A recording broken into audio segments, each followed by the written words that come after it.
faut d'abord se représenter que la consommation globale d'alcool a diminué en France depuis les années 50, essentiellement parce que la consommation de vin quotidien a diminué. Le vin n'est pas une consommation habituelle chez les jeunes et d'ailleurs chez les femmes.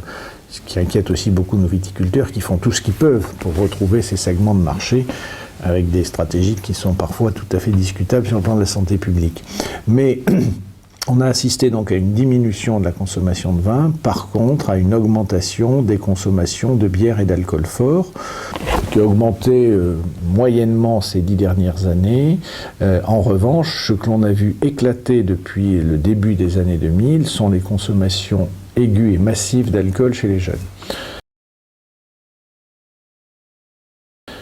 Il faut comprendre que ce n'est pas les ivresses que la plupart des gens de 30, 40, 50, 60 ans ont connues. C'est-à-dire des ivresses, on buvait trop à l'occasion d'un certain nombre de fêtes et ça participait du plaisir de la fête. Là, on est le contexte, enfin le décalage, c'est on doit être cuité. Il est normal d'être cuité. Dans une soirée, il est tout à fait normal de se mettre mal, enfin de se mettre minable, de rouler sous la table. C'est totalement accepté aussi pour les jeunes femmes, ce qui est un changement important.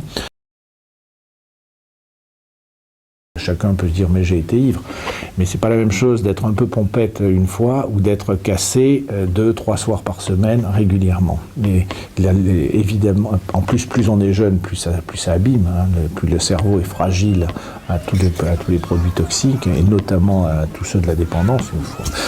Et donc on est en train de voir, ça fait partie des éléments socio-culturels nouveaux, ces cuites répétées chez les jeunes, comme la cocaïne et le cannabis. C'est des pratiques consommatoires liées à une classe, un groupe social et à une époque.